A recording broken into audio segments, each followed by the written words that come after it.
and I'm sure there will be more by the time we're done. So I want to just say, of course, thank you for your interest and for being here. But most of all, I want to just say thank you to Steven, because Steven, I can imagine how busy you are and all the things that you have going on. So I just want to say thank you. And I just want to give a shout out also to Shannon, who helped, you know, who asked you for us to do this. So I just want to just acknowledge him as well.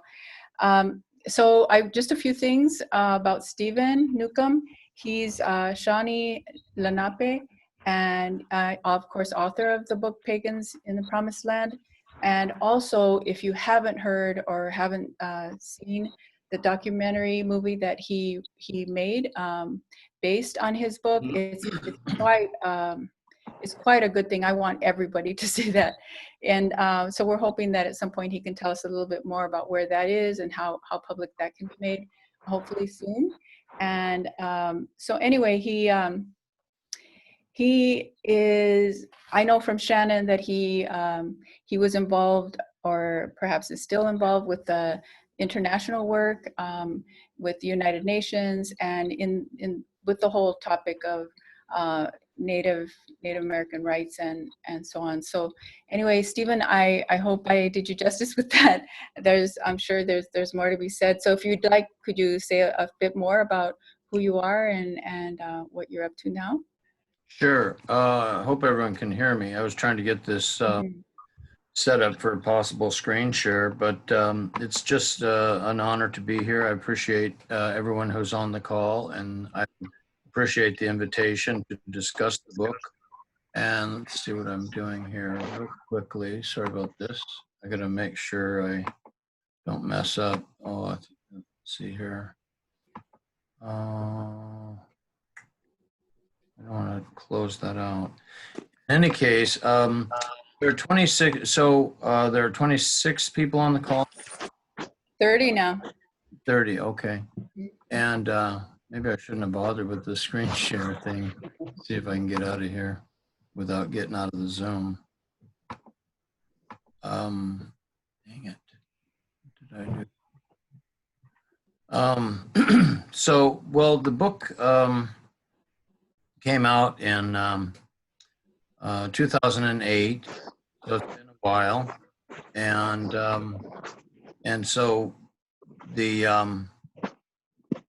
was a book that I had conceptualized and worked on for a long time, back since I was a teenager. And I mean, I didn't really conceptualize the book then, but I began my research when I was a teenager and began to read books like God is Red and Bury My Heart at Wounded. Pardon me. And anyone who doesn't have their muted, that would be great if they could go ahead and mute. Yes. And so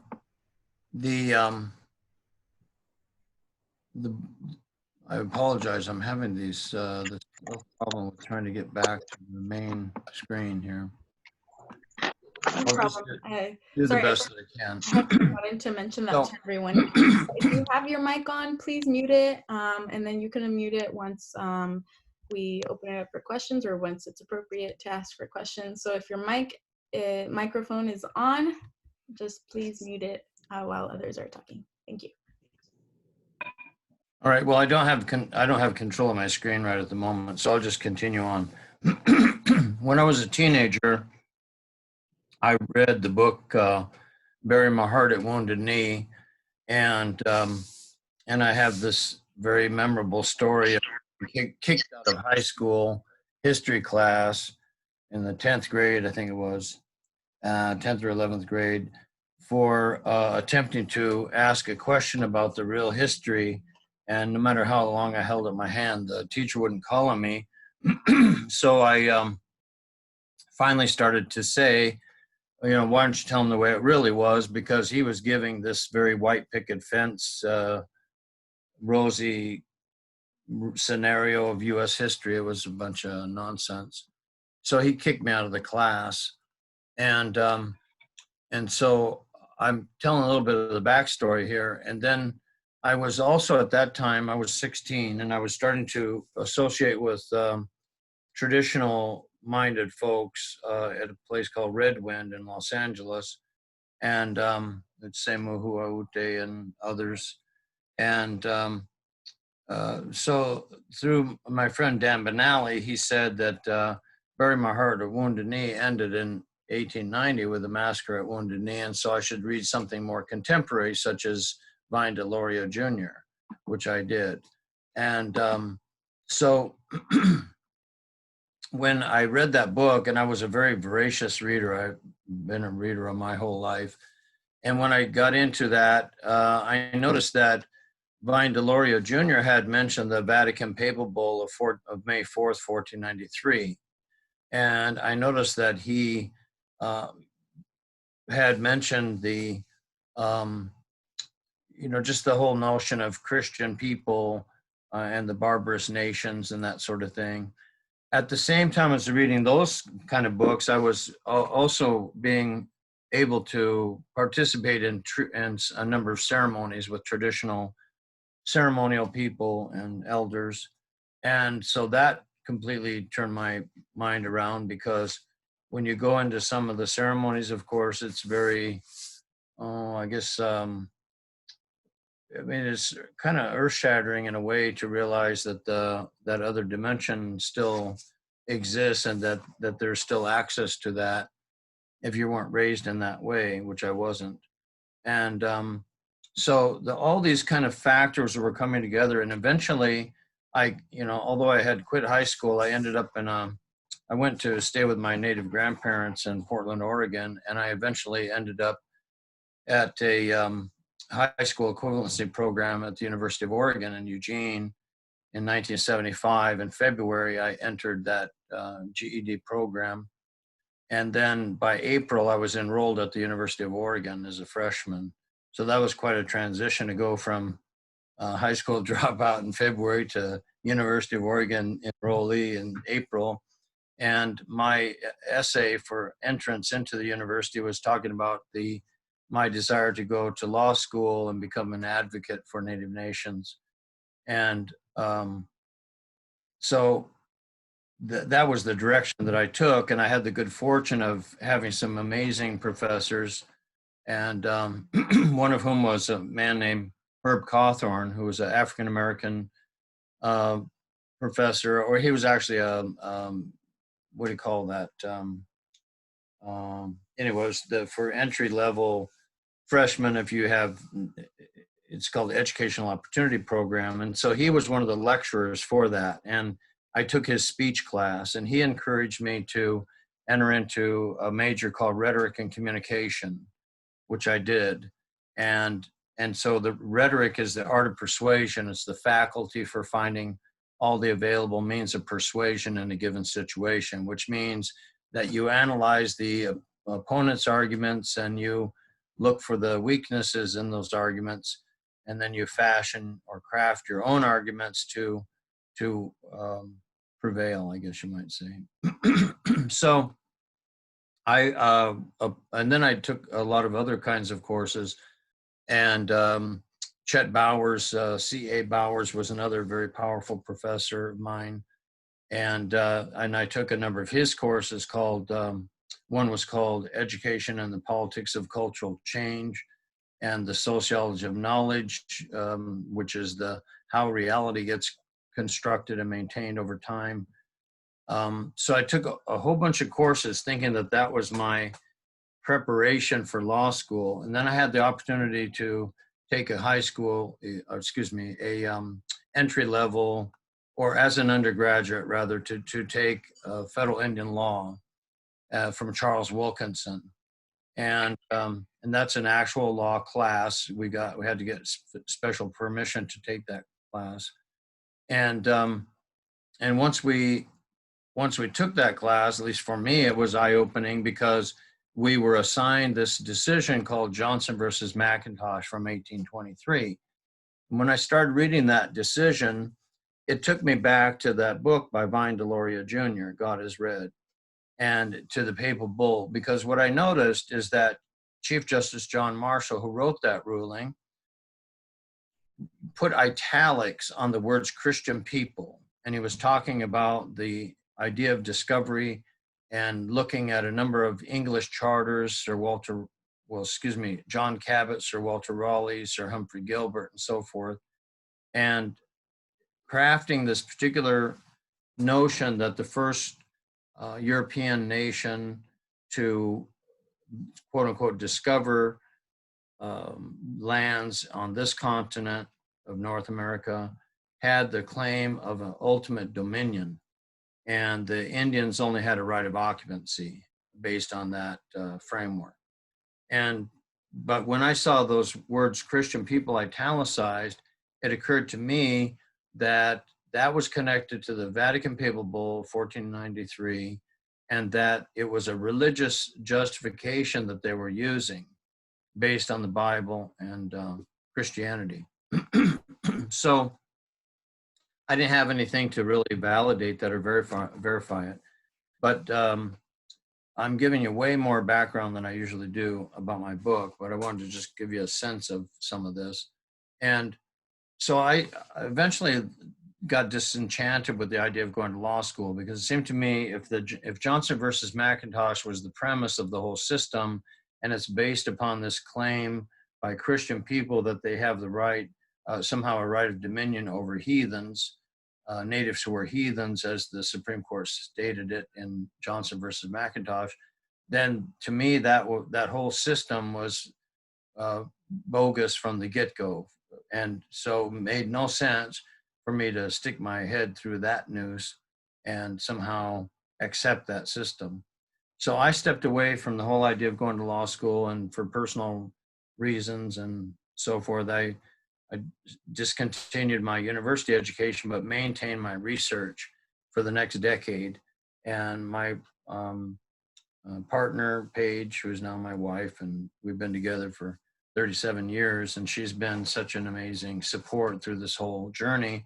But eventually we were able to, I guess, go to many different places, destinations, and wherever I would go, I would look at the library, university libraries, and do my research.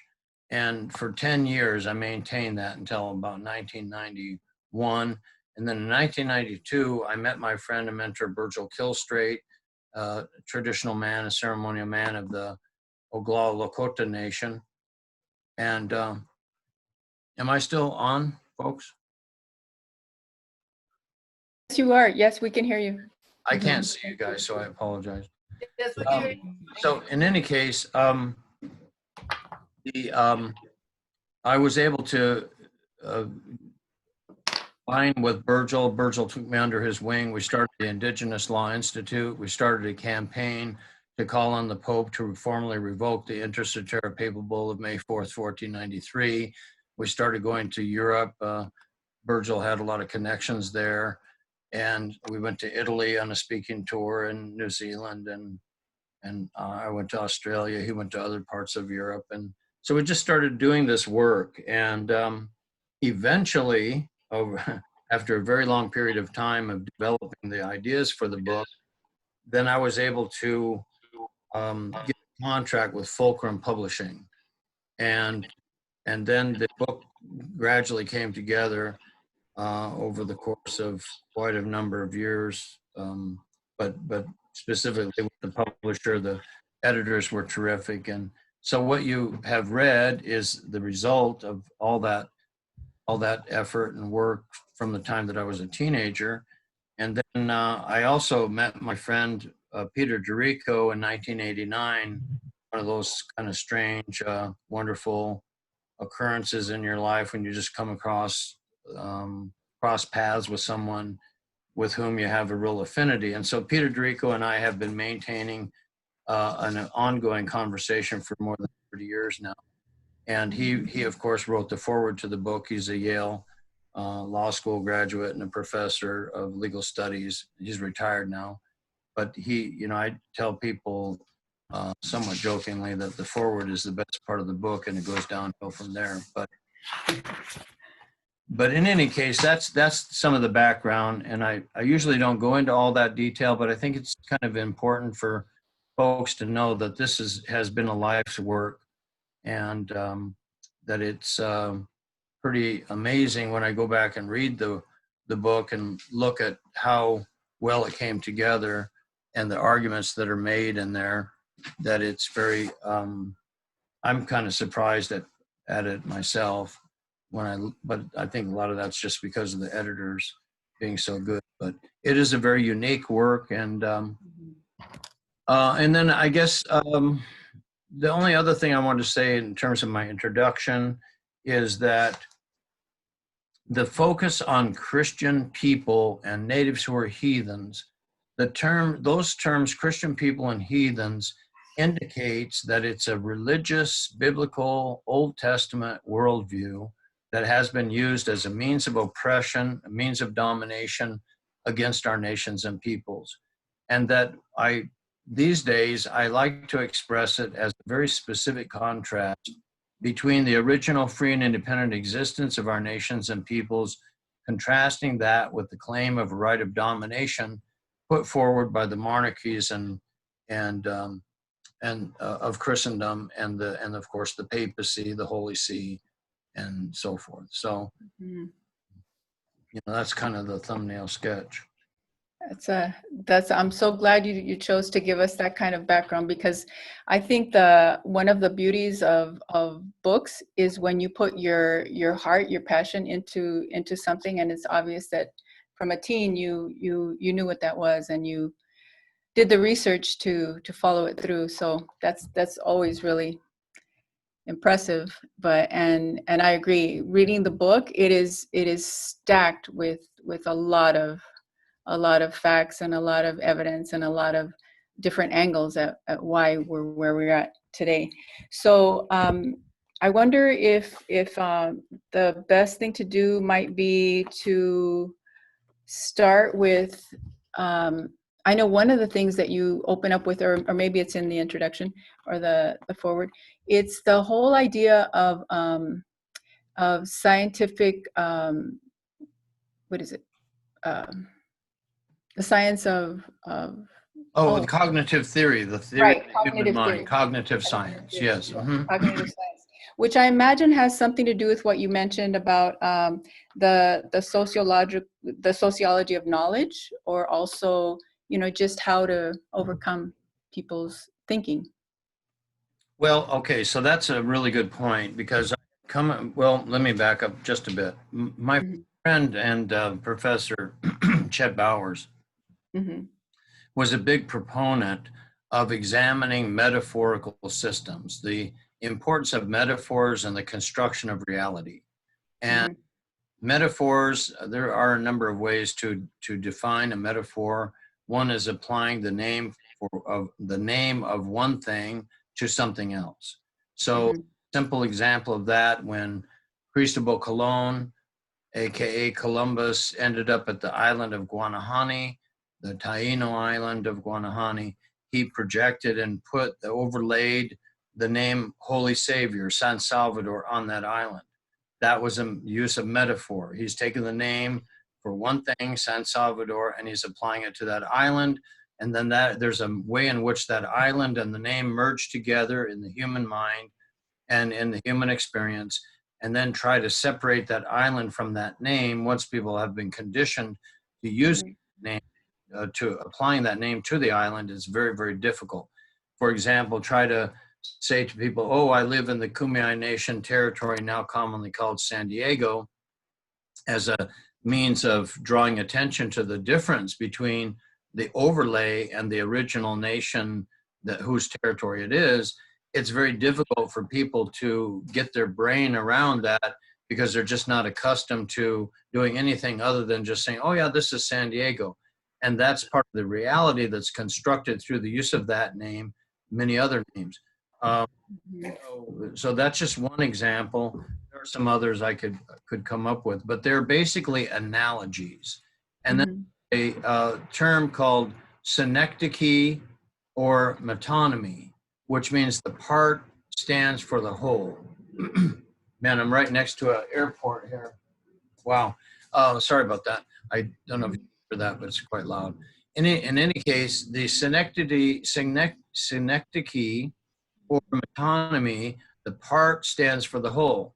So for example, Holy Savior, it's just one term, but it's connected to all the other terms, interconnected to all the other terms in Christian theology, the whole network of meanings within the Bible, Christianity, all the stories of that whole Christian tradition, but it's just one name. So you have to look at the carriers of it. And so, for example, when Marshall's term natives who are heathens, background.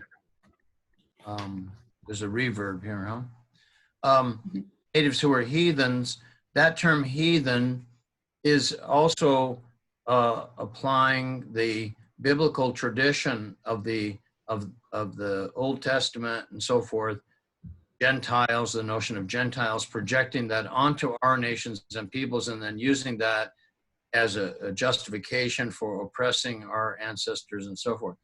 So one of the things that is very important to understand about cognitive theory, the theory of the human mind and the social construction of reality, is that thoughts, meanings, behaviors, attitudes, values, beliefs all come together in this amazing array of multifaceted interconnections to create the reality that we experience on a daily basis.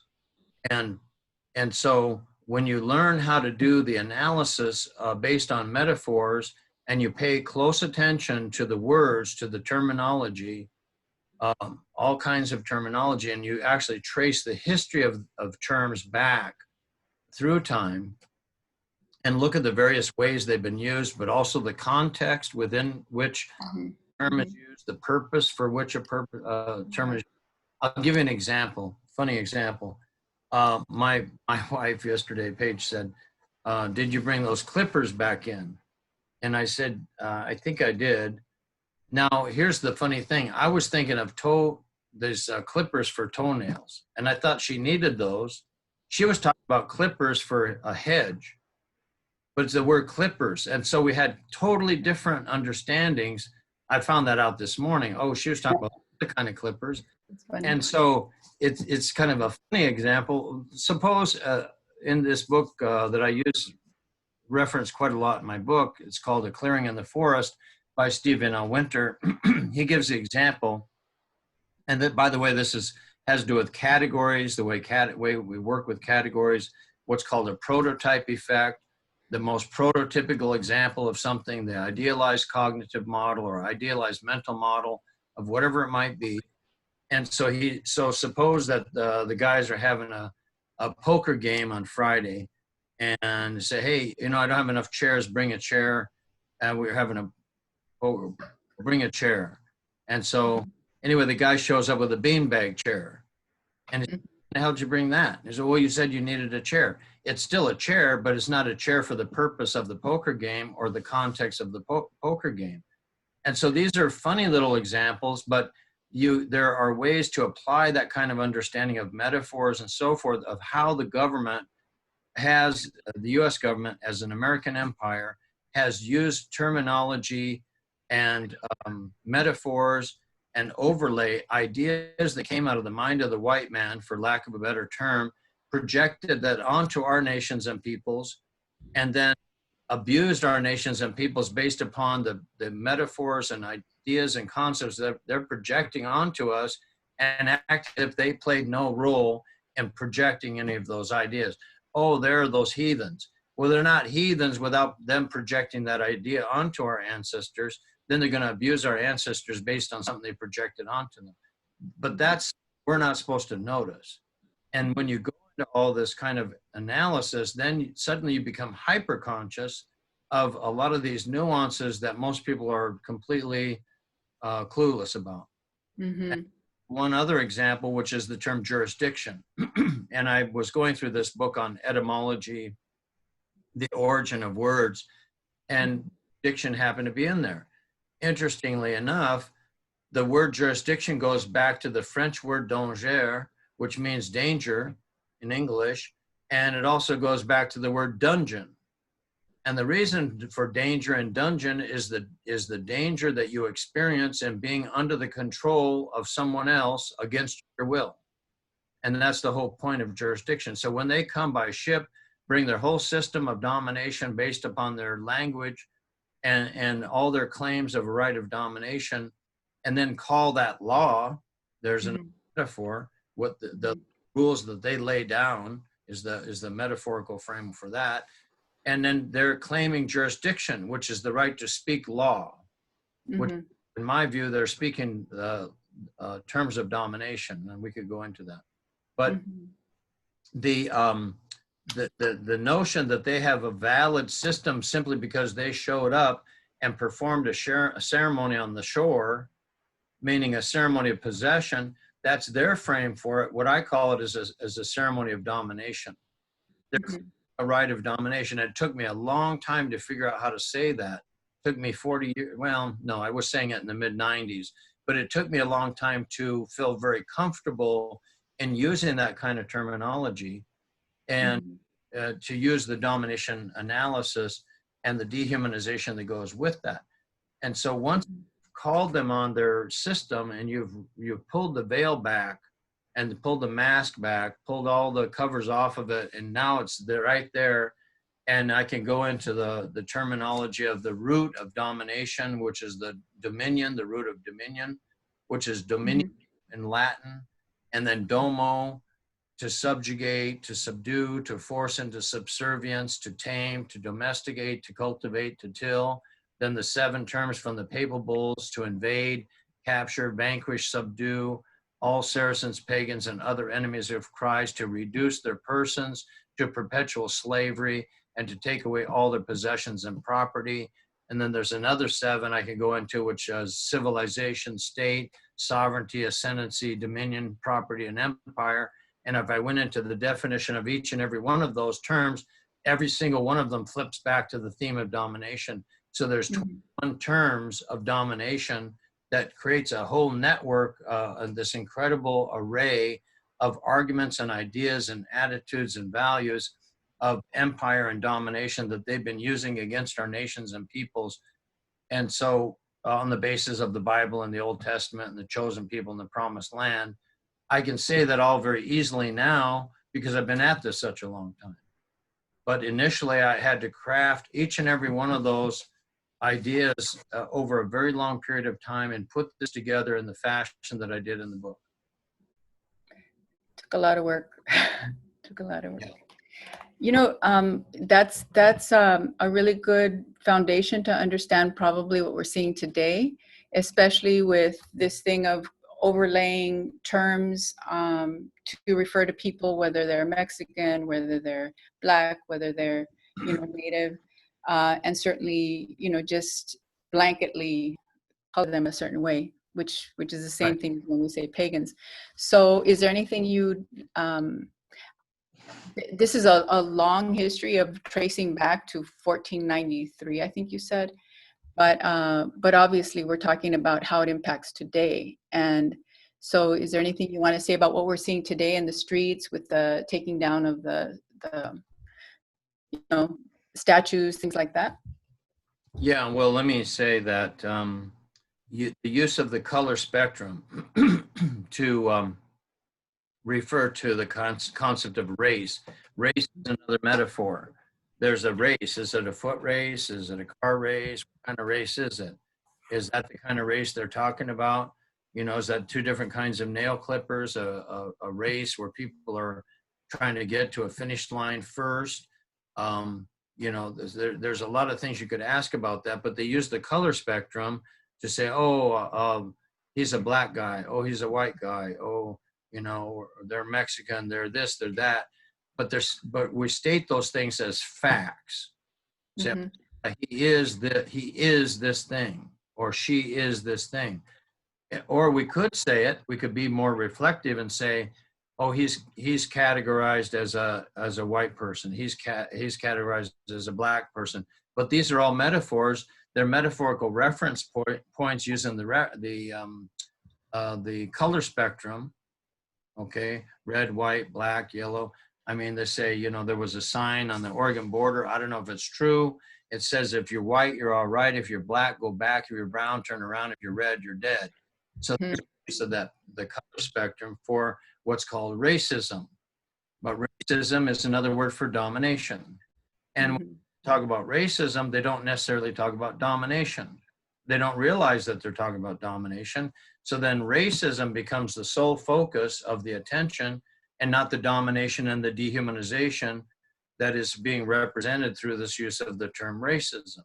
Now, the term white people is, there's a great book by Theodore Allen that was published, there's 2 volumes, but the first volume was published in 1994, The Invention of the White Race. Okay, why is it an invention of a white race? Well, you can go back into those Vatican papal documents and you won't find reference to white anything, white people or any of that. You won't even find a reference to Europeans or Europe, because it was a medieval worldview, a religious worldview of a Christian empire, Christiani Imperii in Latin. And so that religious terminology is reflective of that worldview based on the Bible and so forth. Eventually, in 1691, the term white person appears in the colonial record in Virginia. And Theodore Allen makes the controversial point that when the first Africans ended up in Virginia, there were slaves, of course, on a slave ship. When they ended up there, there were no white people there. Well, that's, the brain just goes, what? Of course there were white people there. What he means is the category white people was not created yet. Right, right. Mention of the use of white now was not developed until 1691, not developed in that way. Now, then that's a specific use of a metaphor of a term, okay? Why is that important? Well, and furthermore, why did they invent that term? It turned out that the property owners, the slave owners, the elite of the colonial society wanted to use the color spectrum to keep the various types of labor, from slave labor to indentured servitude and all these different kinds of labor, separate and apart. Because if they came together as one big, massive coalition of laborers, they could overwhelm the elite, because obviously they were far outnumbered. So to do a divide and conquer or divide and dominate technique, they began to use the color spectrum to say, oh, you're white people, or we're white people, and you're this, and you're that, and the other. And so then there's the more likely to have division and a weakening of the ranks of the labor pool so that they don't come together and unify. So bring that into the present day. Is that saying that there's no racism or there's no domination or dehumanization based on physicality or your physical appearance? Of course there is, absolutely. And what's called the white power structure is the domination power structure. There are even a lot of black people that are in the white, quote unquote, white power structure, but it's, the more important point to me is not that it's a white power structure, it's a domination power structure. And that's on the receiving end of that power structure is you know, getting the boot, right? I mean, they're getting beat down, killed, all these things. Yeah, it is, quote unquote, for lack of a better term, a white supremacist power structure. But when you say white supremacist, where's the term domination in that?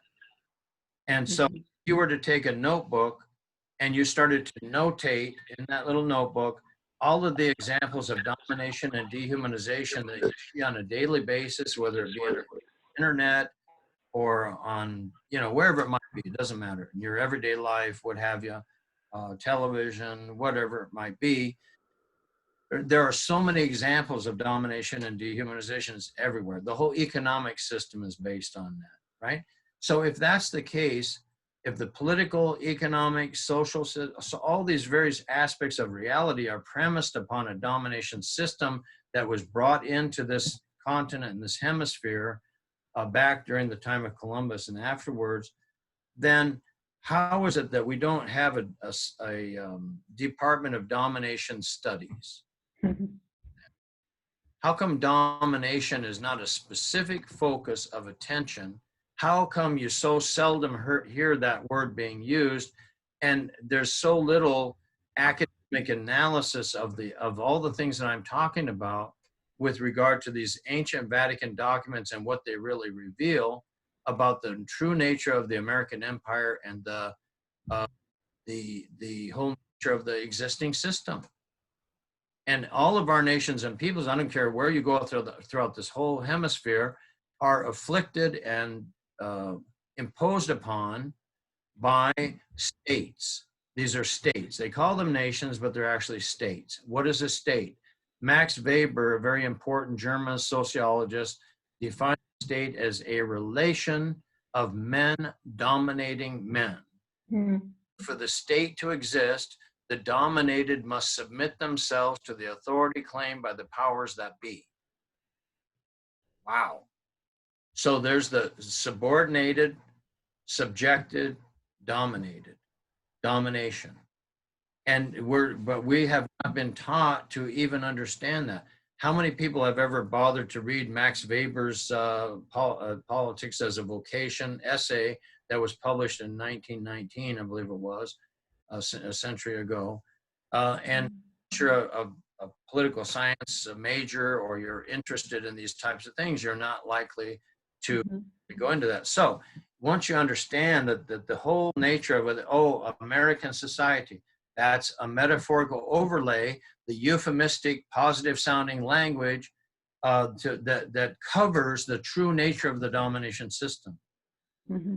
And so because it gives it a positive gloss, a nice, the American way of life. And it sounds so good, but it's all BS. I mean, we know that because it's not BS for everybody. I mean, there are those people that are doing just fine, right? But I'm talking about for people of color, for the folks that have been on the receiving end of the domination system, and as a result of that, let me give you a really practical example. Now there's this crazy binary thing with the Democrat Republican political spectrum, right? So Democrats and Republicans, the two parties, and a little bit of independent party, whatever. But for the most part, it's Trump and Biden, okay? So then you start looking, I mean, you took the check mark of, okay, here's a guy accused of rape, here's a guy accused of rape, here's all these various horrible types of behaviors. Biden was one of the major proponents of the crime bill that resulted in such a mass incarceration rate among African American and other people of color, right? And so, but yet he's held up as the answer to Trump. I mean, I don't participate in any of that. It's not my system. But as a person that likes to engage in these kinds of analyses, I realize we're being played in the most major way. And most of us don't have the time or inclination to go over a very long period of time and look at the way in which the patterns fall together in unique ways. So I'm kind of going on, but let me just, and I get carried away. So. Well, I know that before we open it up to questions, one of the things that you conclude with is the importance of using this information so that we can call for certain things. And in your book, you do that towards the end. Do you want to just elaborate on that a little? Because there are solutions too. So. Well, yeah, again, context and purpose, right? Mm-hmm. For our nations and peoples, it's different than to an extent, than for the rest of, or for the U.S. society. Let me put it that way. There's a different context for our nations and peoples, and than for U.S. society. And I say, I like to try to differentiate between the two, because we do have our existence as nations and peoples existing here prior to the ships of colonization arriving, and a free and independent existence, free and independent of any claim of right of domination by any peoples from Christendom, any monarchies, any popes, or any of that nonsense. And so that free and independent existence over thousands and thousands of years, evolving our languages, cultures, spiritual traditions, our ways of interacting with our ecological systems, all the life forms, all of our original instructions and teachings. To me, those are where the real teachings lie, the answers lie in a lot of those models from the past. Now, when the colonizers came here, because their whole system was about domination and arrogance and greed, they had no regard for what our ancestors had evolved. All they cared about was being on top and decimating as many of our people as possible, either enslaving us or somehow overrunning and overtaking our lands, and benefiting from that financially. Okay, so the wealth would go to them, and they've been very good at that. And they've developed a whole system of what they call law and policy, the federal Indian law and policy system, that has been developed on the basis of the premise that I'm explaining and discussing today. Okay, so now that said, on the side for Native nations, now let's turn to the society, the U.S. society. What does that solution look like? And quite frankly, I couldn't even begin to tell you at this point, because it's such an incredible mess. And because the empire is in decline, the American empire is in decline, and who knows where this thing is headed, because things are so much in upheaval. But one thing I will say is that one of the parts of the solution has to be an accurate analysis of the true nature of the system itself. Our website, originalfreenations.com, I have an essay which is titled, "Was the United States Founded as a Democracy?" And I wrote that essay a long time ago. It was just sitting in a box, and I decided to finally dust it off and publish it. But what it reveals is that the American system, not only was it founded as an empire, and the so-called founders envisioned their empire going all the way from the Atlantic Ocean to the Pacific Ocean and as far as north and south as possible, and taking all the lands, territories, and resources across the entire continent in that way, through a vision of what they called manifest destiny, the manifestation of their God-given destiny to take over everything and profit from that.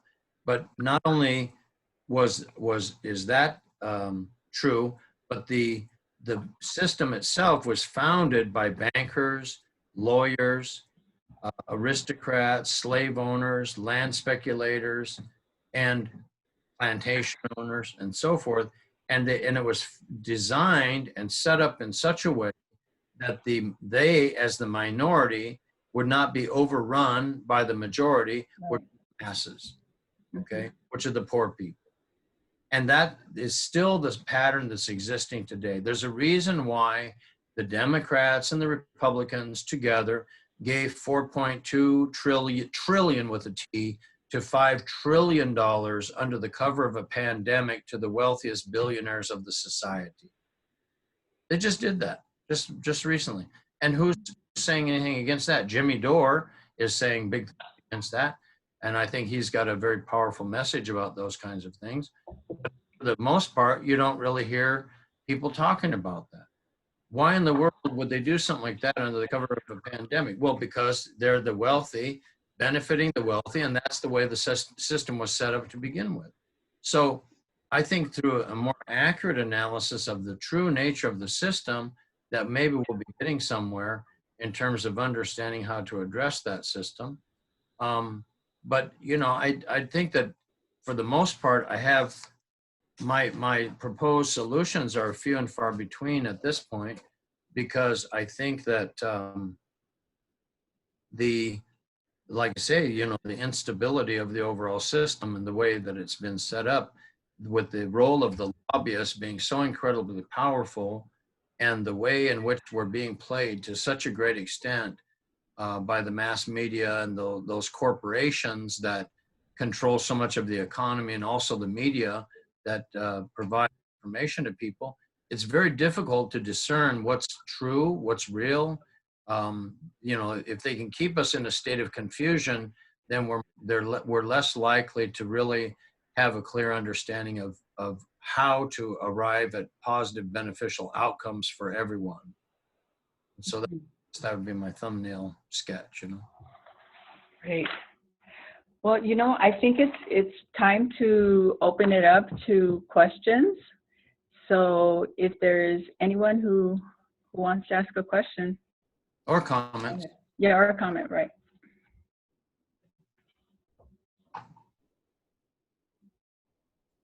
Yeah, how y'all doing? This is James with Okay. DPN, Dignity and Power Now, and I'm glad I tuned in, and that was a lot of information and very informative, and I appreciate you sharing, Steve. And as you was talking, I was sitting here searching on Facebook and trying to friend you on Facebook so I can start following you, and but I see that you didn't have it where I could friend you on Facebook, so. I don't have, say that again? It wasn't available for me to friend you. Oh, wow, I'll have to check that out and figure out that. I'm not very good on the social media stuff, so Yeah. I'll have to fix that if it. Yeah. Okay, but Thank you for that. I appreciate you sharing, bro. Yeah, thank you. All right. Great. Someone else?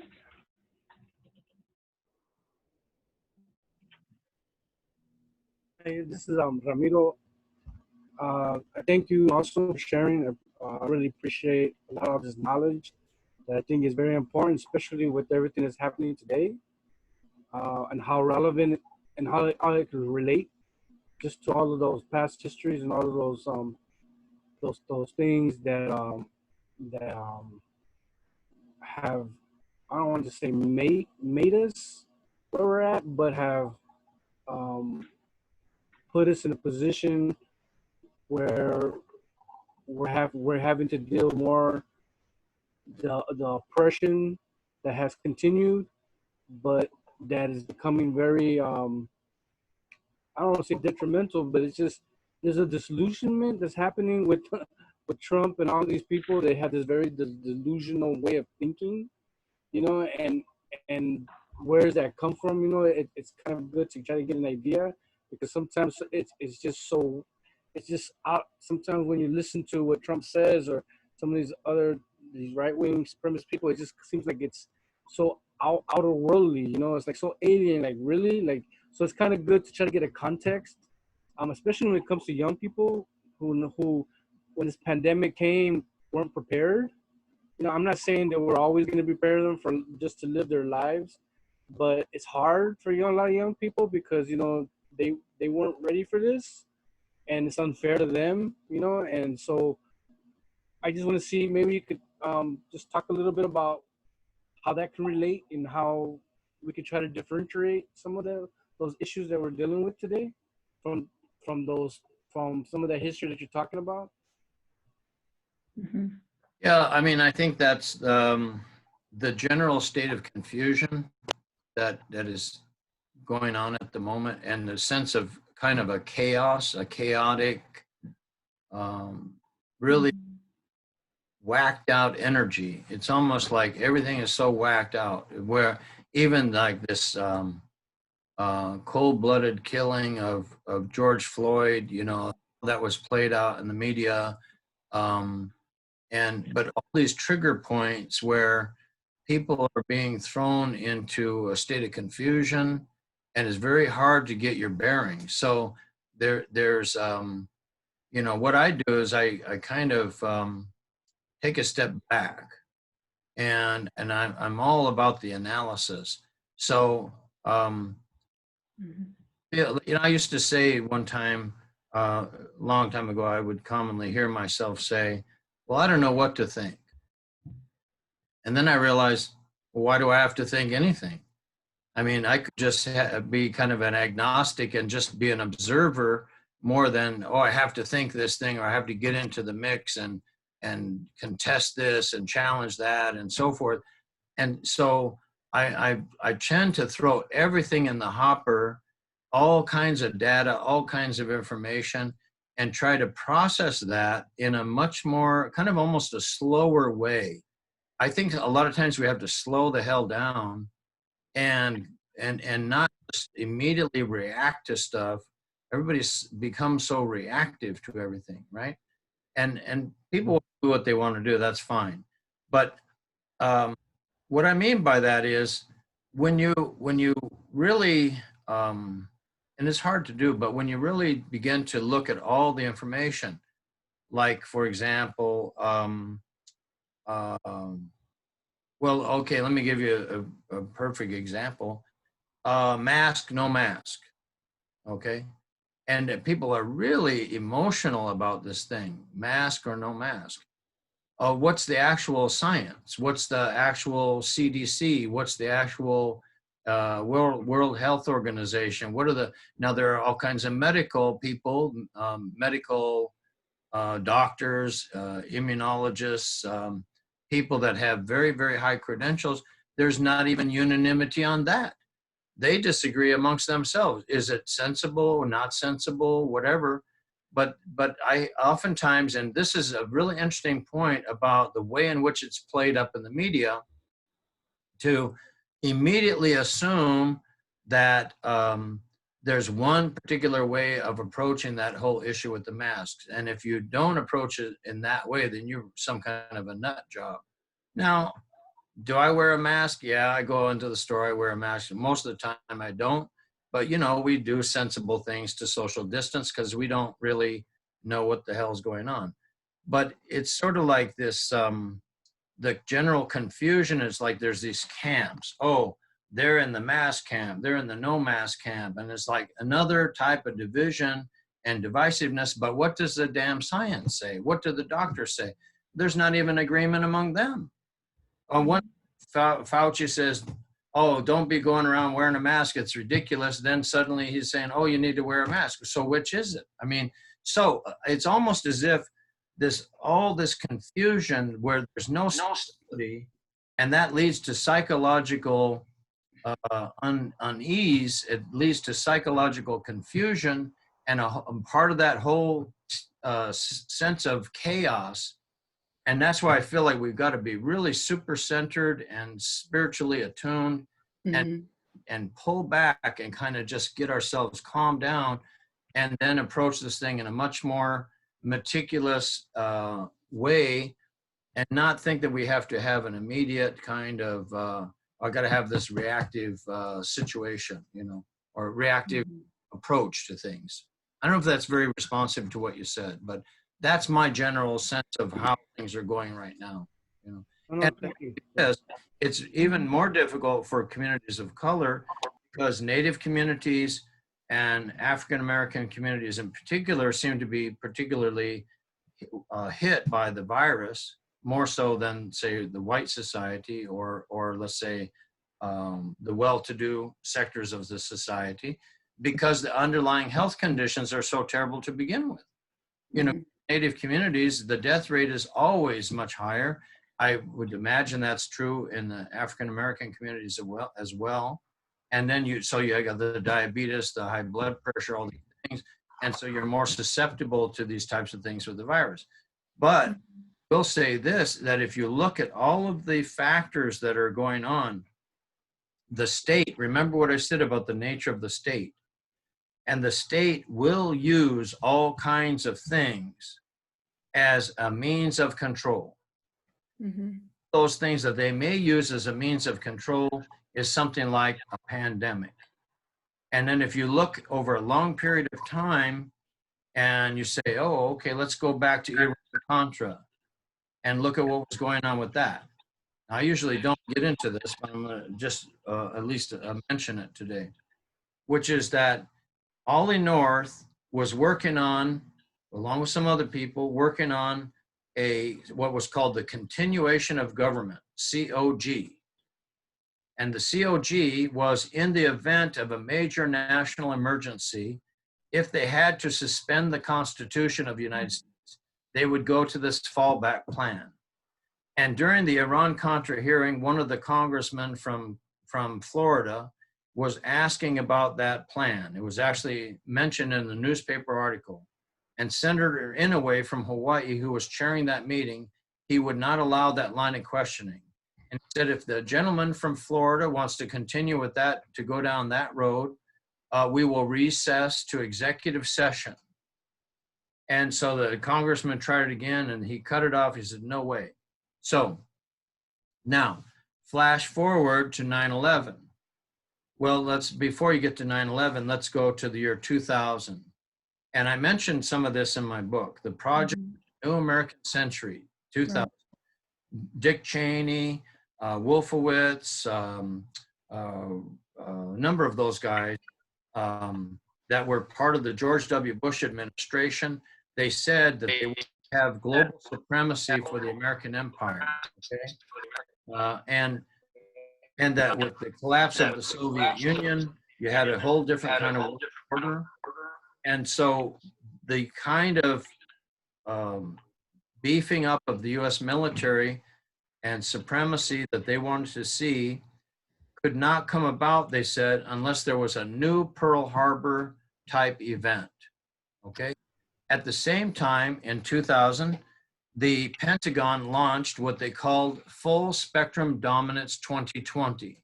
It was a 20-year program for global supremacy by the United States, and the year 2020, they would have complete global supremacy. That was the plan, okay? They've been working on that plan for 20 years. Then 9/11 happens after these two different documents are issued, the 20-year plan and the new Project for a New American Century. And after that, after 9/11, they not only passed the Patriot Act, which had been written prior to 9/11, was a massive legislation that none of the Congress members apparently read, but they passed it. And one senator from Wisconsin, he voted against it. And he went on Larry King Live right after that. And he said that the issue before the Senate was not whether or not to suspend the Constitution, but for how long. For how long to suspend the Constitution was the issue before the Senate with regard to the Patriot Act. So then they went ahead and passed that, which meant they'd suspended the Constitution, okay? They've continued to renew that, and they just renewed it again in December, okay? Now, so what they put into place was the COG that Ollie North had been working on, okay? Now, I was invited to attend a federal government employees, was invited to talk. It's called the American Indian Society of Government Employees, SAGE. And they wanted me to come and talk on the Doctrine of Discovery, which I did. I happened to have the opportunity to listen to the man who's the head of personnel and management for the United States government. And in the midst of his remarks, he mentions in passing, as if it was the most normal thing in the world to mention, the COG. So this is 2004. So now the COG, the continuation of government, the program that was so top secret that in a way would not even allow it to be mentioned during the congressional hearing into the Iran-Contra affair, now that's suddenly part of the framework of the government and the way the government is operating, okay? Some time ago, there used to be a law against propagandizing the people of the United States. The government of the United States could not openly use propaganda against the American people. They discontinued, they got rid of that ban on propaganda. They said it's okay for the United States government to engage in propaganda against the US public. If you start to factor in all these various things, I don't know exactly what it adds up to, but it adds up to something that is very ominous and very disturbing, because what's actually happening and what's actually going on is not immediately evident. And not everyone has the ability to keep track of all these types of things that I'm talking about right now, which I usually don't openly discuss. But I think it's important that we look at all these types of factors and try to figure out how they are part of the mix in terms of what we're experiencing and why things seem so upside down and backwards and inside out and like, wow, everything's completely bonkers, to the extent that you have two completely out of whack people that are supposedly running for this top-notch position. I mean, it's just completely nuts. So I don't know, that's my part of the way in which my brain looks at these things, because I do think in terms of patterns. And, you know, a lot of people want to throw around a term conspiracy theory and use it as, I don't know, some kind of a name-calling exercise. But when you start looking at papal bulls from the 15th century, and you see that there was a definite quote-unquote conspiracy, meaning a secret plan to take over the entire planet on the behalf of the American Empire, excuse me, on behalf of the Christian Empire.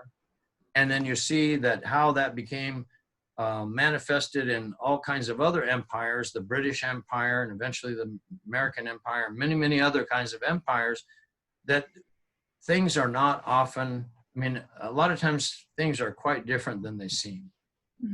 What are the actual patterns that are in motion and that are part of the mix? So I hope that wasn't too confusing. I wasn't quite expecting to go in that direction, but I do allude to these things in the end of my book.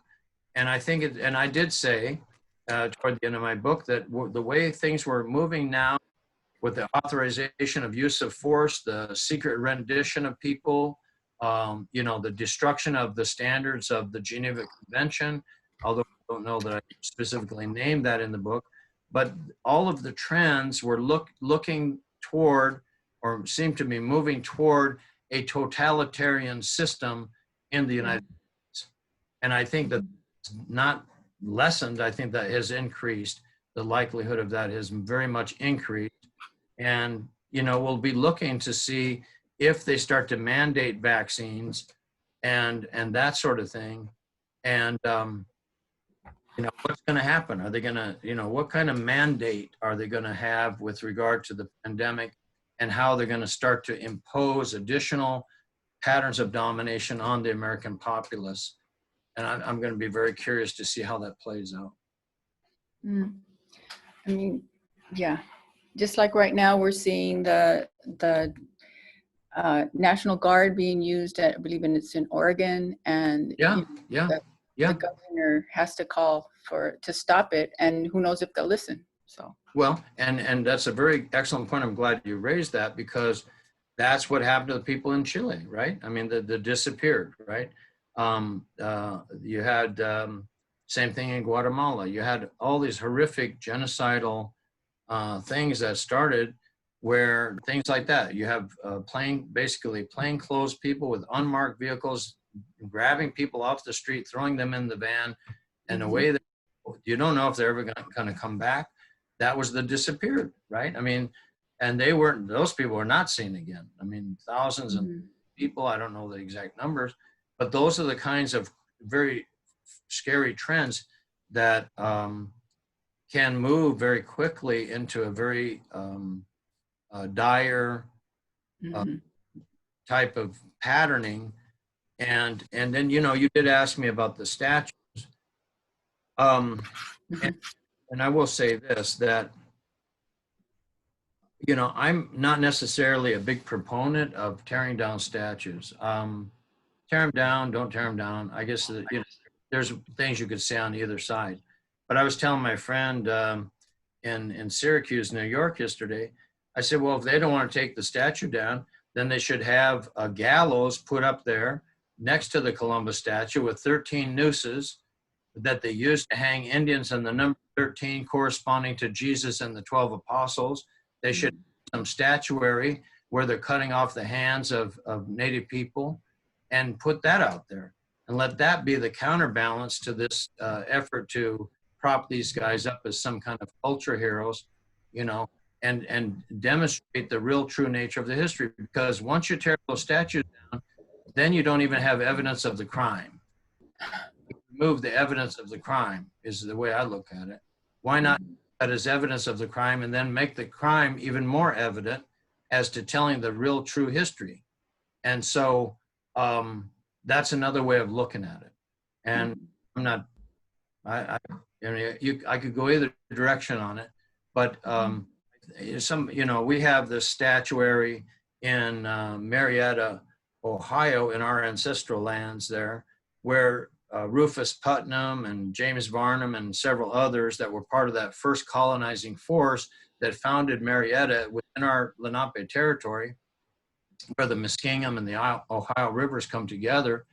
And anyway, that was put there by Gutzon Borglum, the same KKK guy that built Mount Rushmore.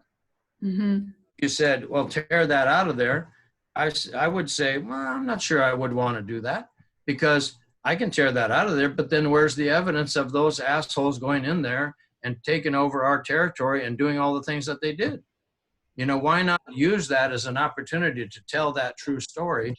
And I don't know, that's another way to possibly look at it. I totally agree that the importance of making sure that there's clarity, because there can be a lot of action, but without clarity and foundation, then who knows whether it'll just contribute to the chaos that already exists. That's a big problem. But I think it ties back to your story when you were 16 and you wanted to ask a question and it was off the, it couldn't be asked, and then you get a congressman and he can't ask about the COG either. And it's just this interesting that certain things are they're off limits, and we got to put them back. We got to put them back in the center. So another question? Yes.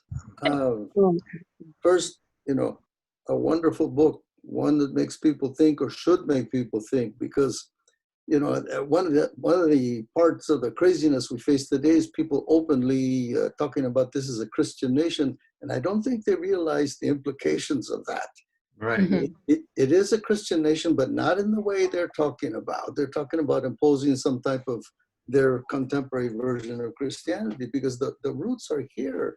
I mean, why do we talk about pilgrims? And in school, we think it's innocuous. We celebrate pilgrims. Well, those pilgrims come out of that mentality of, the Old Testament background to the perspective of the invasion of the Americas.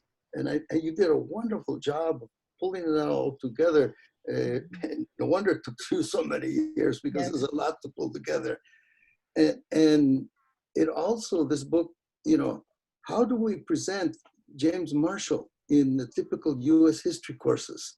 Oh, he was fighting with Andrew Jackson. Andrew Jackson is the anti-native people, but he's there saying no, and Jackson says, I have the army.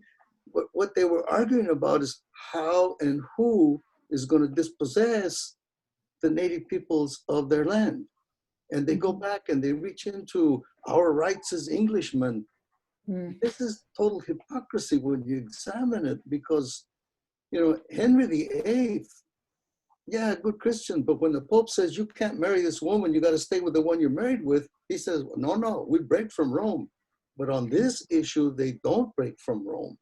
England was one of the major proponents of this papal, well, the Pope is the one that put it out there in the bull about, Christians have this right to, they can own whatever non-Christians currently are occupying, not owning. Right. I mean, this is a word game, a legal game to justify conquest and oppression. And, I think you've done a wonderful job. I know this is more comment than. No, that's good. Yeah. But you've done this wonderful job, and we have to re-examine, the seemingly innocuous thing about teaching kids to be pilgrims, and what are the implications of that, or the way we teach history. And John Marshall is this great figure that he's the fourth Chief Justice who begins to define what the Supreme Court is really about, and he's just complicit in all this, dispossessing of the original peoples of their land, and basically reducing them to less than human. Exactly. Right, and thank you for that comment. I used to use my terminology in the same manner as you, and what I'm about to say, I'm not being critical at all. So, excellent statement, and And so thank you for that. At the same time, I always bring it back to what they're actually doing is claiming a right of domination. They're claiming a right of domination. So the word conquest makes it sound like they accomplished something. You lost, get over it. But I say there's no such thing as a right of domination. I use that as a challenge. And then if they want to come back and they say, well, yes, there is, then they can say on what basis they're making that claim that there's a right of domination. Or they probably wouldn't do that, because who wants to say that, who wants to admit that they believe that in the right to dominate other peoples, other nations. Now, the United States apparently has no problem with that as a foreign policy matter, but they will never say it in that way. What they'll say is, you know, they're giving humanitarian aid. They'll dress it up in all kinds of positive sounding verbiage. But, you know, what Marshall said in the Johnson ruling toward the end there, that the idea of conquest could not be applied to the Indians. So in other words, the ordinary rules of conquest could not be applied to the Indians. So they had to come up with a new and different rule. Well, what is that new and different rule? And then he says, however extravagant the pretension of converting the discovery of an inhabited country into conquest may appear. In other words, it may appear outlandish, unreasonable, strange, whatever, to pretend to convert the discovery, meaning the locating or the identification of the geographical location of a place into conquest. But if it has been asserted in the first instance and afterwards sustained, if a country has been acquired and held under it, if the economy of the great mass of the community depends on it, it becomes the law of the land and cannot be questioned. Say BS, because we can question it. Maybe they don't want to question it, but we sure as heck can. And so on what basis are we going to question it? On what basis are we going to challenge it? And I say, it's on the basis of there is no such thing as a right of domination. It doesn't exist. But in 1954, the U.S. government delivered, and I didn't have this information I'm about to tell you about. I didn't have this available in the book. In 1954, in a case called Teton Indians versus the United States, which I do mention in the book in quite a bit of detail, okay, the U.S. Justice Department delivered a legal brief to the Supreme Court, and in that legal brief, they said that the United States government did not have to pay monetary compensation to the Teton band of Tlingit Indians for a taking of their timber, because the Christian nations of Europe had discovered the lands of heathens and infidels. And they went back to a papal document from the 1300s. In 1954, they went to a papal document for the 1300s, and then they went to two from the 1400s, 1493 and 1494, which I'm not even sure about the 1494 one, but that's the date. And then they go back to the book of Genesis 1:28, and the book of Psalms. Now, not one federal Indian law attorney that I've ever found, and I've asked a bunch of them, and I've asked a number of them that have actually said that, yes, I did read that legal brief by the United States government, but not one of them has ever mentioned the religious argument made in the Teton legal brief of the United States government. Why is that? So talking about this business about don't ask certain questions, or, let's be quiet about that. How come federal Indian law attorneys that are themselves native in many instances covering this up? How is this not seeing the light of day? And so it's the Old Testament that they're using. And then you look at Justice not Sandra Day O'Connor, but Justice Ruth Bader Ginsburg, who in 2005 in City of Sheriff versus Oneida Indian Nation of New York, used the Doctrine of Discovery in footnote #1. Remember what I said at the opening of this interview about metonymy and synecdoche, the part that stands for the whole, meaning the little part that carries the whole framework, okay? So when she's referring to Doctrine of Discovery, she's referring to heathens, infidels, papal bulls, all these things, but she doesn't have to mention any of that. She just uses that little phrase, Doctrine of Discovery. She doesn't have to have the word Christian in there. Nonetheless, carries that whole framework of meaning in that. And unless you have the eyes to see and the ears to hear and all that sort of thing, unless you know how to explain all this, it will just remain out of focus and out of sight. That's why it's so critically important for this kind of information to come through. And what you said, Jorge, about how this is, you know, not the usual information that people come across. Yeah, it needs to get out there. And that's the real true nature of the system. When they say it's a Christian country, a lot of these people are dominionists. You know, they do believe in a right of domination. They just don't want to come clean about it. They're not going to openly profess that. They do that in their secret meetings or however they get together. But they really do believe in Genesis 1:28, subdue the earth and dominate all living things, you know. And they believe that the United States has the right to impose itself on our nations and peoples. And I'm here to say, no. Hell no.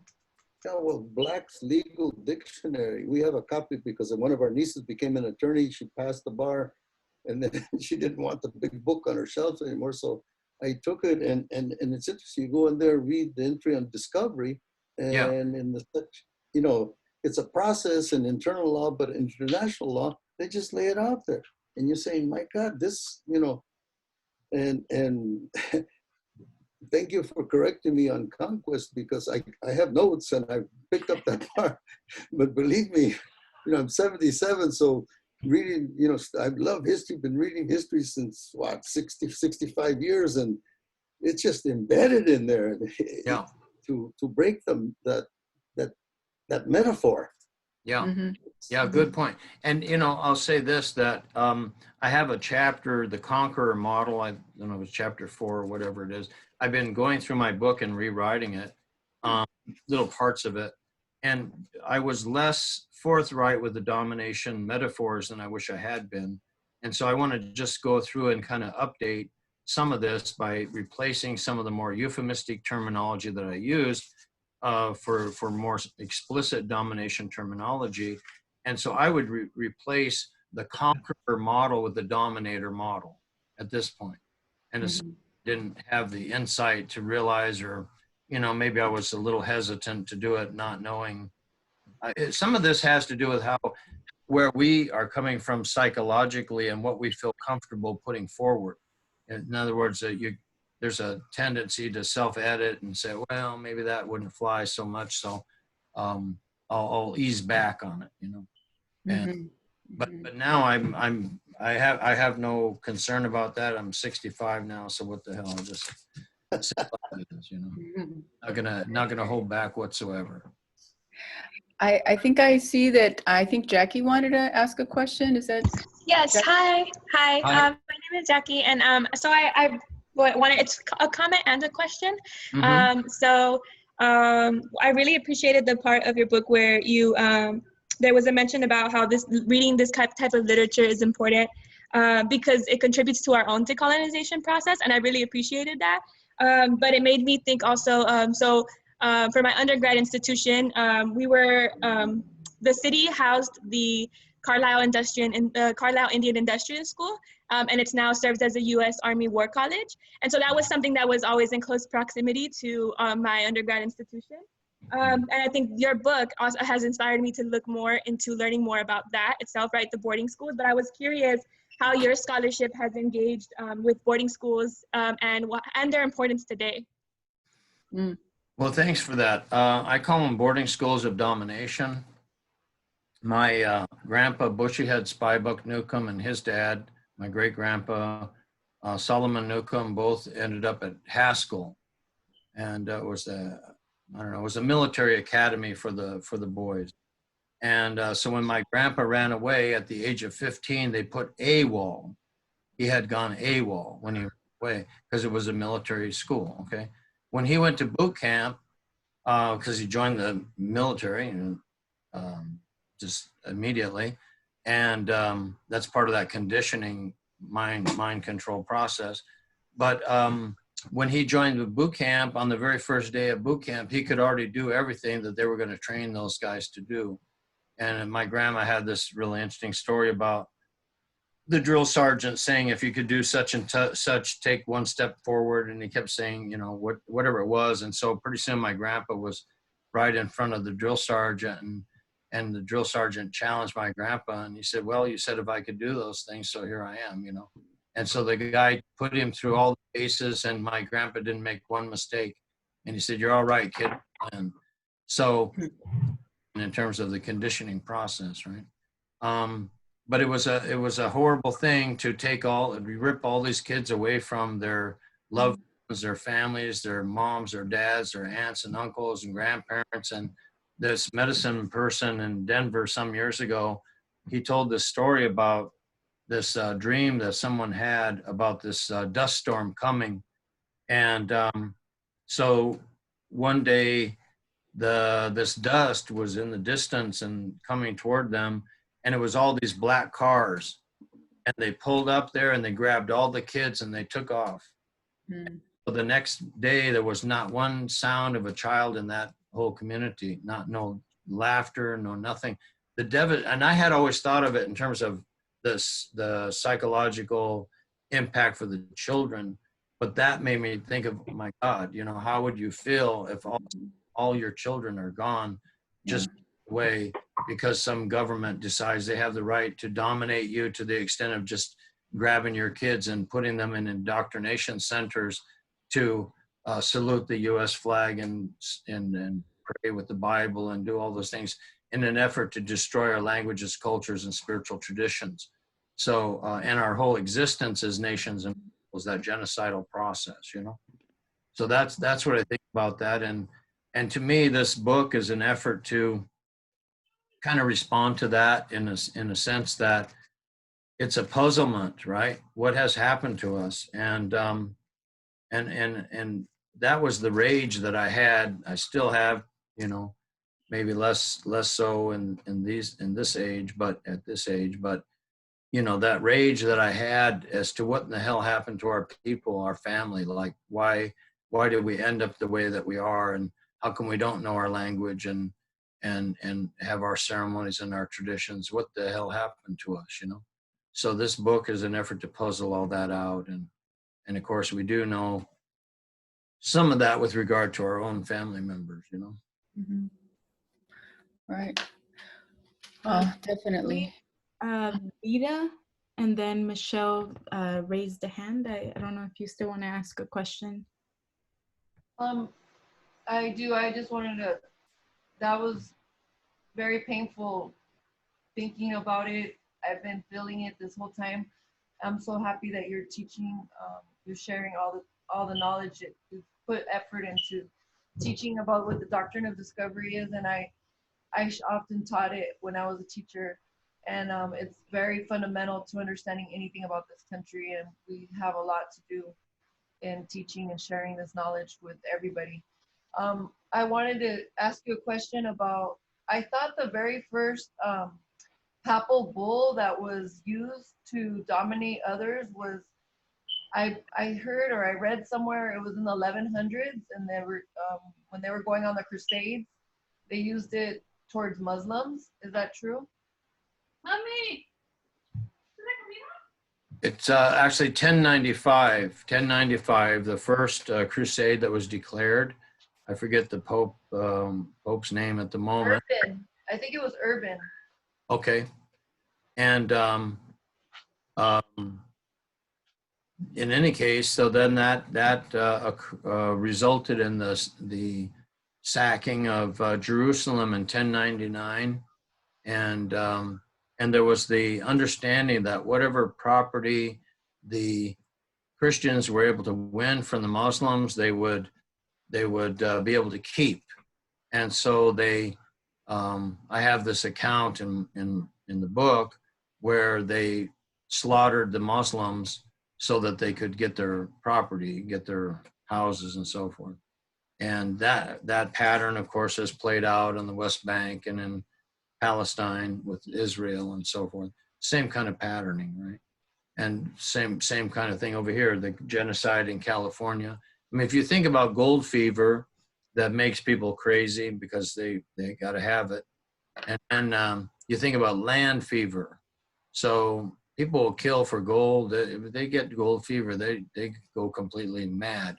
And so the same thing with land fever. If you go into you've never been to this place before, and suddenly it's this spectacular, awe-inspiring, breathtaking view of this huge landscape, massive landscape. It's just unbelievably gorgeous.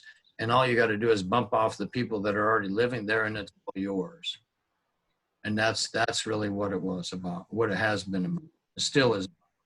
And you go and look at that book, Thy Will Be Done, about the Amazon and the genocide against the indigenous peoples, the original nations in the Amazon, and through the networking of the CIA, the Summer Institute of Linguistics, the missionaries, all these, and the corporations, and all these networks of these moneyed interests, these power interests, to destroy the original nations and people so that they can take everything through those genocidal practices and behaviors.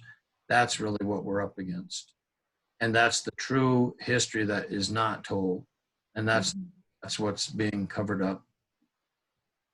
I taught it though. I did. And it still needs to be taught. Thank you, sir, for all your work. And thank you for that. And I will just add one little thing. It's something that I've become pretty obsessive about at this point, which is that I'm no longer simply calling it the doctrine of discovery, because the discovery is beside the point. It's the claim of a right of domination. That's the point. So I say it's the doctrine of domination, and I'm teaching it as that. And so the word discovery means identifying the geographical location of places not yet forced under their system of domination. That's the whole point of the word discovery. It's the locating of those places and the intention that they carry with them, reflected in the documents that supposedly authorize them. It's the intention to establish their system of domination. And in the papal bull from May 3rd, 1493, the Latin language says, sub actuali dominio temporali aliquorum dominorum Christianorum constitute non essent. And what it means is not under the actual temporal domination of any Christian dominators. Dominio means to dominate in Latin, and then dominorum Christianorum is Christian. So they're looking for places that are not yet under their domination. And then when they get there and they identify the location of that place, that's what they start out to do. And they use the gallows with 13 nooses and dogs to devour people and cutting off the hands of people, all these horrible, horrible things, because they're trying to shatter that world and impose their own world on top of it. But those were very old worlds that were already existing here, not new worlds. It was only new to them as colonizers, as invaders. And our old worlds had all these amazing languages and cultures and spiritual traditions and ecological systems and our ways of interacting with our environments so that they would be sustained forever. Hello. Okay, so I see that Michelle has her hand up. Yes. Hi, my name is Michelle. Hi, Mr. Steven. Thank you so much for writing this book, and I learned a lot about the doctrine of discovery, or the doctrine of domination. Mm-hmm. And so I was wondering, like, what can we do against the doctrine of domination. Domination. I can't say domination. But like, what can we as people do against it? Like,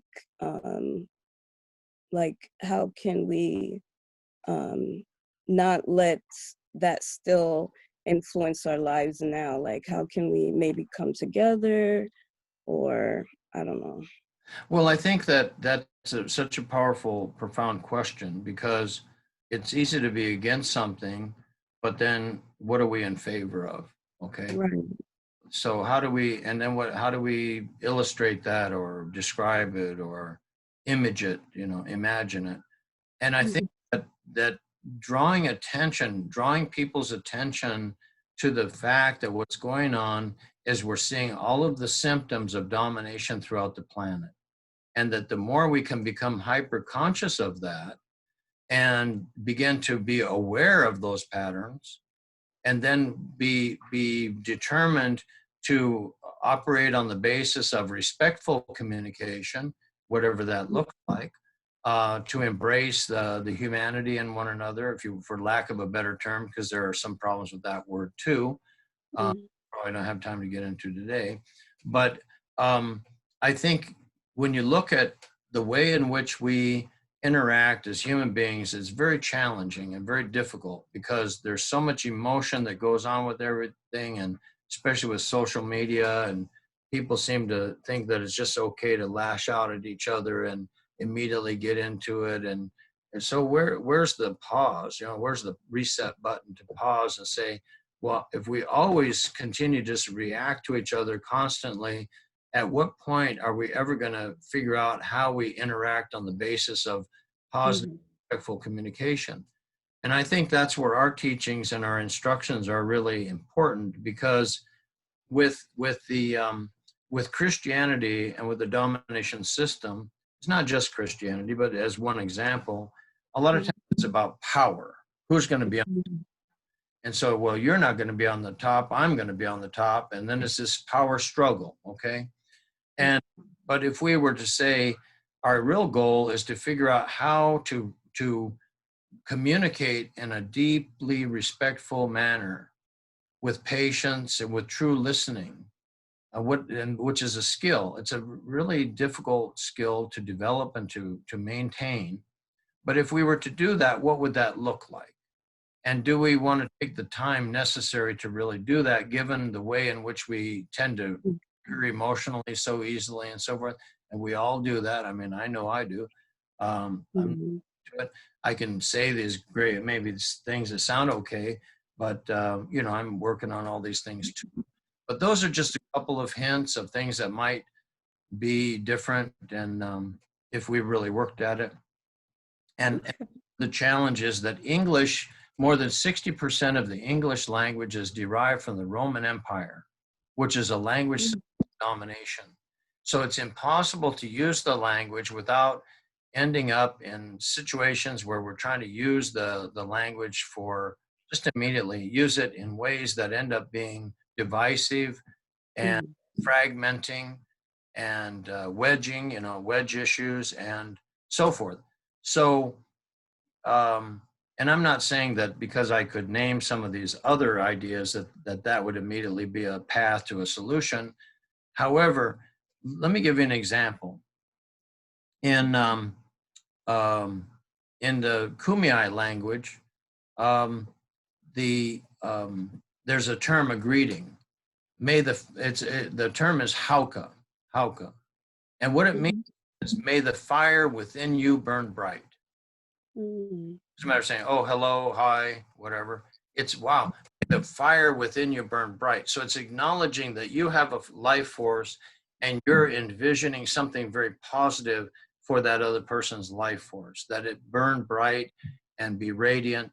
And so this idea that we're going to value life and what is life and how can we work with the processes of life to accentuate the positives of life and create an abundance, not a manufactured scarcity, so that the billionaires living on their Himalayan-sized mountains of cash get pissed down on the poor, and have no regard for them because they don't care about ordinary people.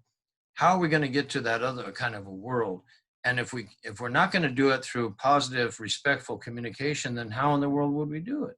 I mean, seems to me like that is the most fundamental thing. How do we come together in a mutually affirming, respectful manner to have positive relations? And who's teaching that? And how is that done? I'm not saying nobody's doing it. Probably there are people doing that. But I think that that's an important part of the focus rather than who's going to be on top in this given situation. So that's, and my mom said it kind of interestingly. She would have considered herself a Christian for sure, but she said one time, she said to me, the trouble with Christians is though they always have to win. I thought, Right. that's pretty good, you know, critique. But yeah, so anyway, I hope that's somewhat helpful. Oh, thank you. Yeah, and I'm, as much as possible, I'll try to have conversations with my friends and family about what I learned from the book, because I think it's really important to know the history and also to have, you know, those important conversations with the, you know, our loved ones and our friends and stuff. Yeah. Yeah. Well, and remember, as Peter Drico says in the foreword, the book is really about a history of the present. That is, it doesn't get to be what it is. What are the patterns that continue to play out today? That was kind of at the opening. Trini mentioned that, you know, she was asking about how does this play out in today's world? And it plays out in all of the various ways that we find the patterns of domination and dehumanization that is a consequence of domination. And so this idea that there's a chosen people, chosen by God to take over other people's lands and territories and resources and to sit on top of them for all time, that is the biggest lie ever. And yet that's the foundation of not just the federal Indian law system, but the U.S. society as a whole foundational narrative. What do we do about that? If nobody even acknowledges that that is true, and I think I pretty well substantiate that in the book, that it is true, but if nobody acknowledge that because they want to live in denial and pretend that isn't the case, one of the most important things as in terms of a step toward a solution is to stop living in denial, start the truth about the real nature of the patterns of thought and behavior that have led us to this point, and the basis of that analysis start to figure out what other types of things we can develop and work with that are beneficial to one another and to all forms of life. Yes. Thank you. Wow, that's a powerful way to end. So grateful for this conversation, for everybody joining. And oh, Steven, what a beautiful work you've done, and it's for all of us to take it up, because it's true. We need something different. Our children, our families, everyone, the whole world needs something different. And this is, I think, the key to unlocking that that code, as you call it, that can allow us to question properly and rationally and move each other in a different direction. So thank you so much. I did want to ask about your film, the Doctrine of Discovery. It does so much to share this information. So what's going on with that? Well, you know, we haven't gotten that up yet, but I would like to be in touch. And when we do finally get that up available for rent or purchase, I'd like to make that information available to you. That would be great. So we can go from there. And I do have a YouTube channel as well. Okay. Steven T. Newcomb YouTube channel. We only have one video up there right now, but it's we're going to start putting additional content. And in fact, we do have a video entitled Respectful Communication that follows on the theme that I mentioned today. Good. And so I could forward that to you as well, or it'll be up there available soon. Okay. But I want to thank you very much, everyone, for your time and attention today, and I'm glad that you got something from the book, and you know, anybody that wants to be in touch, originalfreenations.com, and Shauna has shaunabluestar.com, and then stv4newcomb@yahoo.com is my email. Wow, that's amazing. Thank you.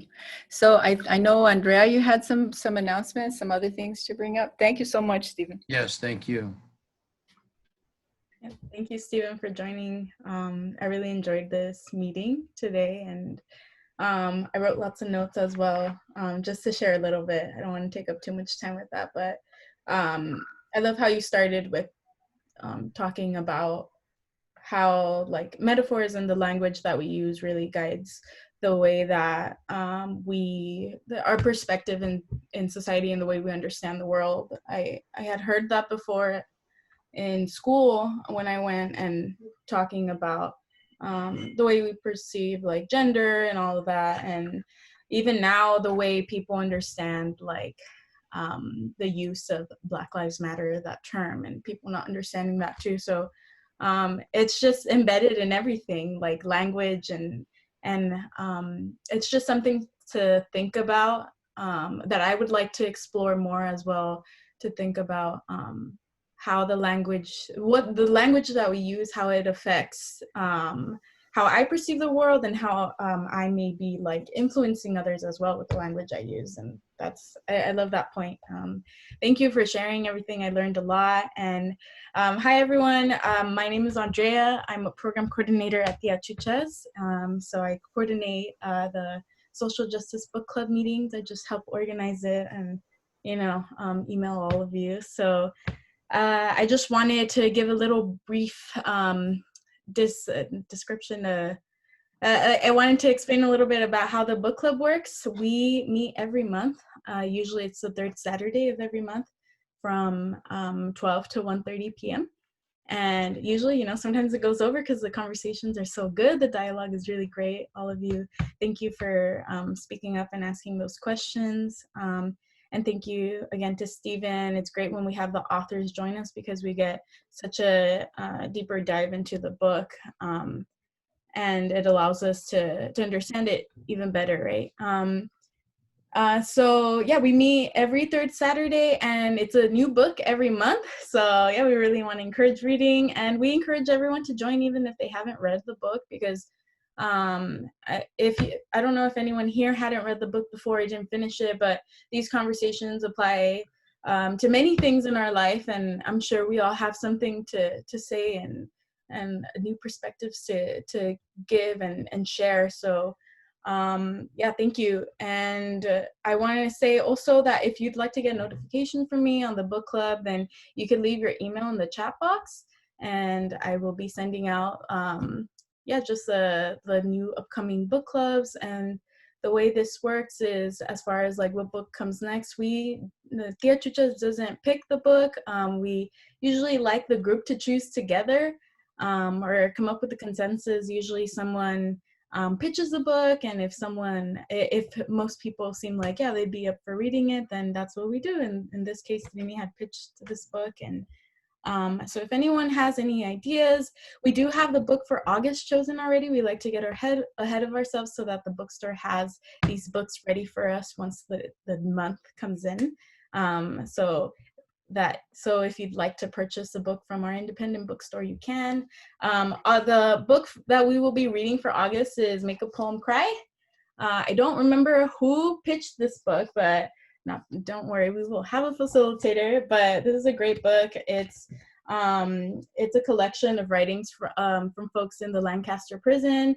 It was edited by Luis J. Rodriguez and Kenneth Hartman. Rebecca, I think, is here. I don't know if you want to say something about the book, you can. But this is the book for August, and it's a bunch of poems, and it's a great book. So I don't know if Rebecca wants to say a little bit something about that. I'm here. I'm shopping around right now, but I've been listening to the conversation. Really enjoyed today's book reading. I'm the trauma transformation theatrical coordinator, and I just I think I was the one that said that I could, or proposed it. I'll be happy to facilitate next time, if that's what the group wants to do. Yes, and I think you covered it all, Andrea, really well. So thank you. All right, thank you, Rebecca.